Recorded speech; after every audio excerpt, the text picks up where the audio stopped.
So it's about terms and conditions. So it's just interesting to sort of hear from you guys, how important do you think terms and conditions are? Do you have them for your business? What value do they bring you? Or maybe you don't have terms and conditions and don't think they're that important. So open up the floor. Jess, your hand popped up.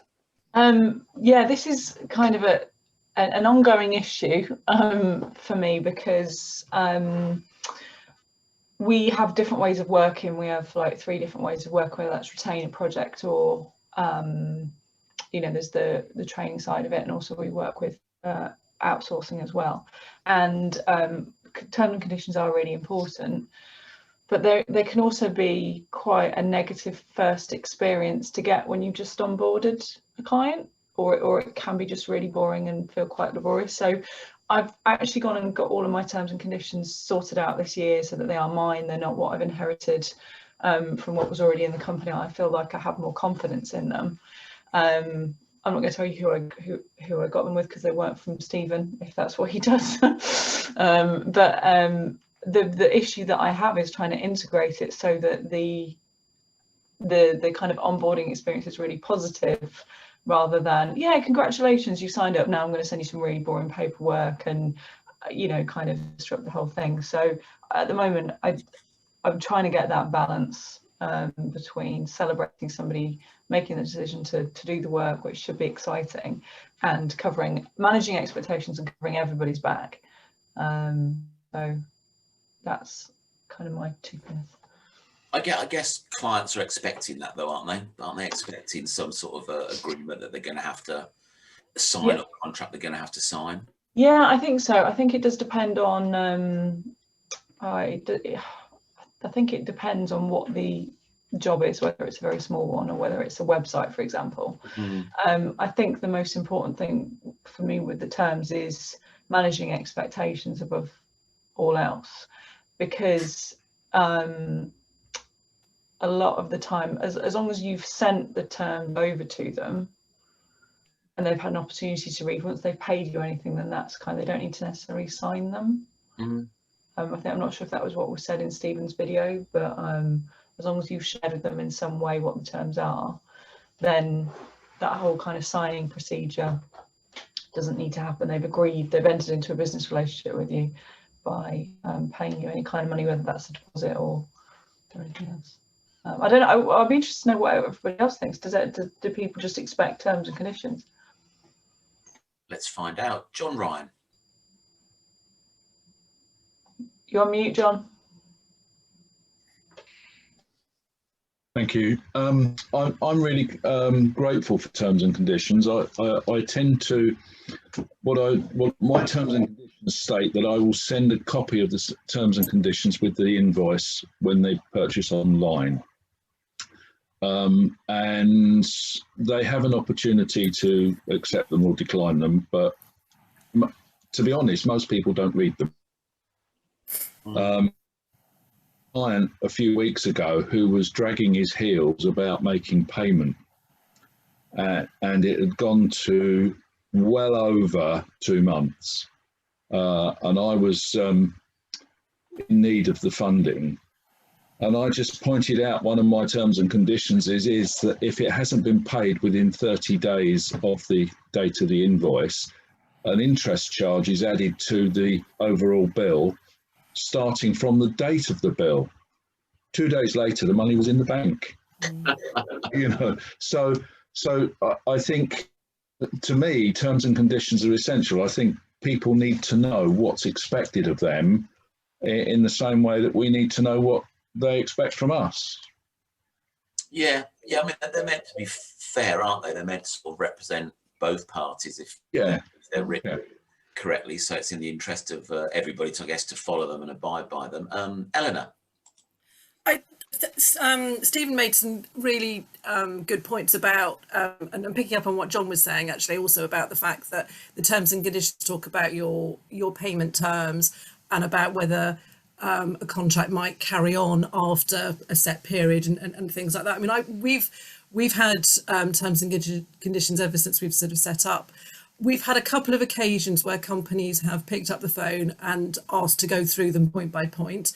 And usually they've actually been the larger organisations rather than the sort of small one-man band. And I think, or at least the sort of the SME and smaller businesses tend to be much more accepting of the terms and conditions that we've sort of put out, and they seem to understand that actually this is a business relationship. There are, and it goes backwards and forwards. The larger companies that I've worked with have been sort of, their accounts department have gone through it with a slightly more sort of fine tooth comb, but we've always managed to justify it.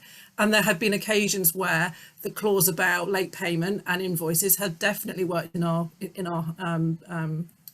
stead.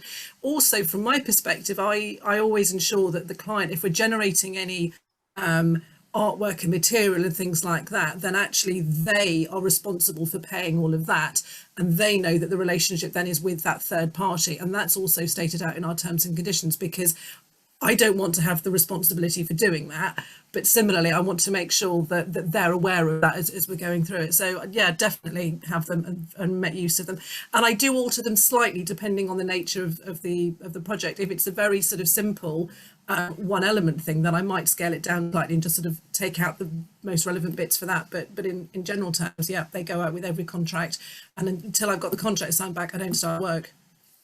Okay, excellent, thank you. Mark Costa. Yeah, a long time ago, I sort of didn't write my own, but I took some from the FSB's downloads and I adapted them with something I found online with another agency, and I used them for a little while, but then I did eventually get mine professionally written. And what I found was that they not only made them a lot shorter, because the version I had was this enormous great document, which I didn't really like, but it needs must at that point. But they made it nice and short and snappy, but they spotted things that I hadn't considered, sort of scenarios that I probably needed to deal with, and they were able to put in stuff that covered me for the odd scenario that I had previously had here and there. But my key thing was to make sure that they're fair. I think there is this, certainly with the big businesses, you sign this or you don't get your product. You're pretty much hamstrung into doing exactly what they say, and their terms and conditions are 50 pages long. And I think it is about being fair. My view is that there should be protecting both parties wherever possible. And the example I use is that I'm assuming they're still doing it, but the British Printing Industry Federation's terms, one of the clauses I spotted in theirs years and years ago was that they allow their members to deliver 10% above or below the ordered quantity and charge accordingly, which I think is a bit strange in that if you ordered 1 million leaflets and you only got 900,000, and they go, well, we're only charging for 900,000, that's fine. Well, then the next 100,000 you want to top it back up is going to cost you a hell of a lot more to print. Or if they deliver you 1.1 million and they charge you for the 100,000 that you don't want, that just seems completely odds to me. But I think it comes down to a reserve the right thing. Is that they reserve the right to do this. And I've never heard of a printer actually charging for overs or under delivering. But I don't like the idea that can be used as a bit of a stick to beat people with. And for me, it was. The key point was that reserve to right, though. There's some of my stuff in my terms and conditions might say about payment terms, these other things, or I reserve the right to do this and that. But it doesn't mean that I have to do it. I can choose not to most of the time. It's just that if somebody is playing silly buggers, then I can use that and go back to them and say, look, this is strictly what it says. But it's just trying to be fair, I think, to both parties, really. Fair enough. Julie Futcher.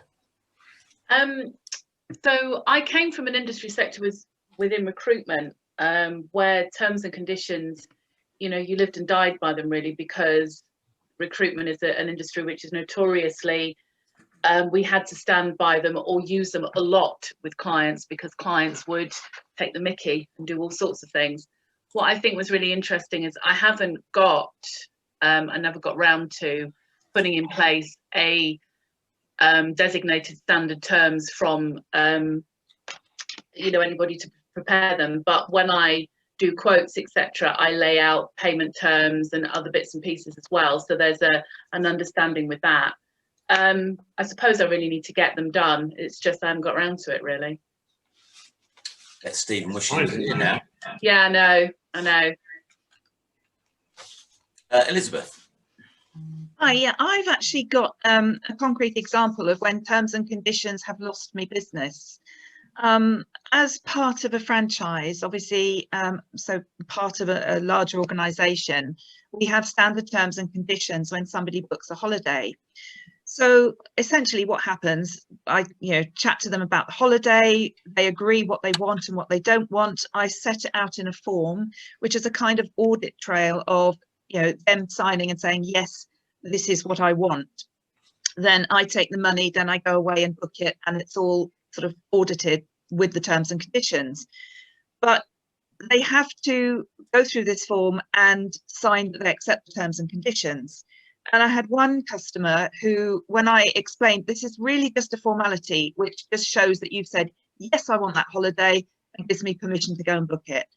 But she decided that she didn't have enough time over the day to, or that evening, to read the terms and conditions. So she'd let me know by the following evening.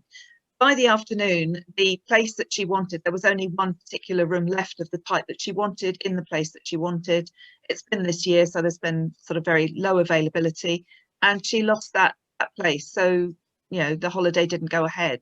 So I actually lost business because she was concerned about having to go through the terms and conditions, which are essentially a formality. So that's been frustrating, and how to explain to people that, yes, you have to submit and tick that you've read and understood them. But, if people need a lot of time to absorb them, there's a chance that that place might go. So that's a predicament that I've come across this year. Yeah, I'm sure that can happen. Charles. I was just going to well, it's probably the same as Elizabeth, B2C rather than B2B. Like you said, people expect terms and conditions, but B2C, I've had people in the past that when you ask them about a contract, they're like, what's one of those?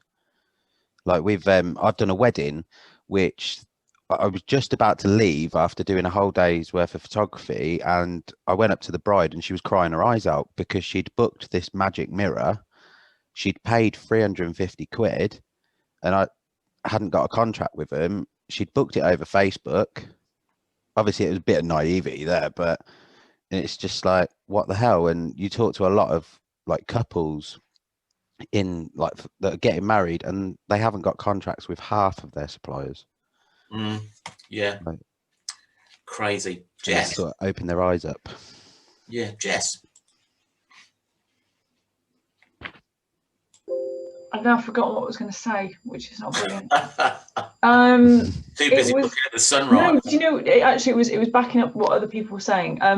It actually, I think it was really what Mark said about looking after both of you. When I went through the system, or both parties, when I went through the process this summer, a lot of what I ended up amending was it felt like I was telling off somebody who had just started a new relationship with, and the tone wasn't great. So I was very kind of mindful of that, and I agree with what Mark said about, it needs to be in both. If you, oh my God, the window cleaner just this brush just hit my window right in front of yeah, so that I think that's really important as well, because I suppose my first point was user experience. This is a relationship, you've been trying to be nice to them, and you've been building that trust, and you don't want to come across like, I suppose like I don't even know, like you're telling them off before they've even had an opportunity to do anything wrong, I guess. So that's really kind of reiterating what my first point was, but also agreeing with what Mark's saying, like how can you make this a positive experience, and so that I think you've also said with what Elizabeth said about them being very long, I think there are ways to get the key points and ordering it so that the real smaller print. Yeah, there's some small print where it's just no, but like reordering the stuff that's about the relationship. There's going to be things that they really care about, like, okay, what are the payment terms, what guarantees are in place and whatever else, and then there's everything else that is there, and it is to cover both of you, but isn't going to be so pertinent, I suppose, to the immediate relationship. So yeah, that's just a further point. She says window cleaner, mean stalker. Oliver, in your industry, I guess it's about contracts and kept quiet because I kept quiet because it's the bane of my life. I hate it. Literally, I charge people to just send them paperwork with loads of writing on it.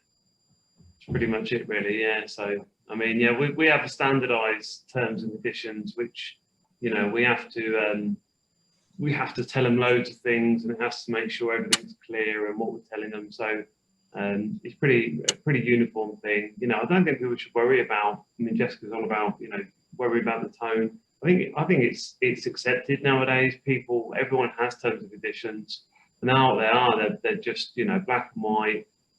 This is a relationship. This is what we're doing. There's responsibilities that we have to stick to, and there's responsibilities that the clients have to stick to as well. When I had this week, it's funny. I had insured a guy for 5 years now, and every year we send out his paperwork. Every year he never reads it clearly. And he got pulled over the other day by the police, and they took him to town. They contacted his insurance company, and it turns out he's had 4 convictions he's never told us about that have happened over the last 3 years. And every renewal, the paperwork comes around and says convictions. No, it's a real simple thing.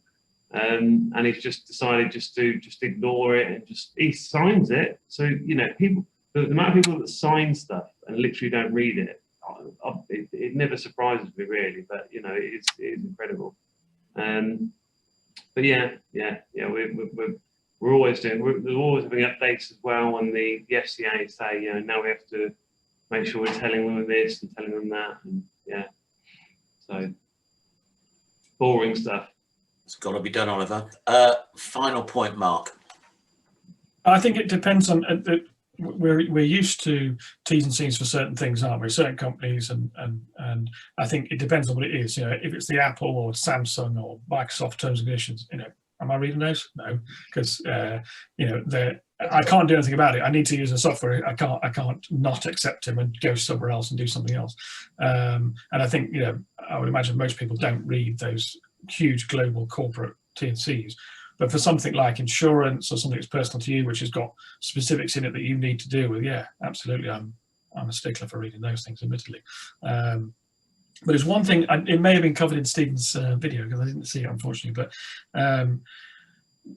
to Jess's point about when she sends out the contract to the T&Cs, I don't send out contracts particularly for my stuff, and I don't send out T&Cs. What I have is my proposal says that acceptance of this is acceptance of my T&Cs as well, which are available on request, which is what I've been sort of advised to do. And they're on the website. I've got a PDF. I can send it as and when.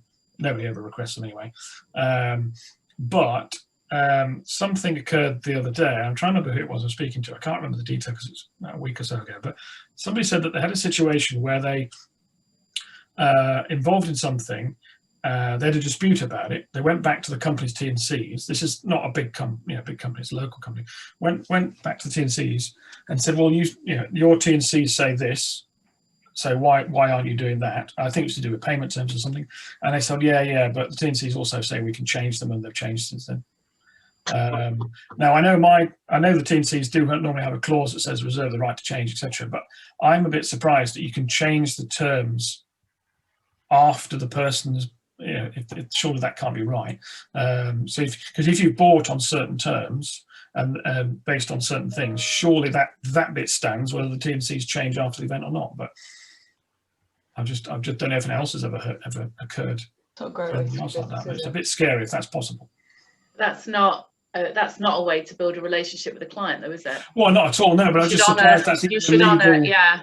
If that's true, if it's true, I'm surprised that's even a legal thing, because you might as well not bother then after that. You can just change them anyway. Stephen would have been able to answer that for us, wouldn't he? The first time that I had contracts, you sign up, and then 10 months later, we're putting the price up. They're all written in them, aren't they? Big companies, they can do whatever they want, basically. Yeah. You literally just agreeing for them to do whatever they want. Yeah. The first time that I ever needed to use terms or to kind of, I mean, you put out the terms and conditions hoping that you never have to refer to them. I think that's kind of it's an insurance policy. The first time I ever did need to was with a client who was a very large company of solicitors.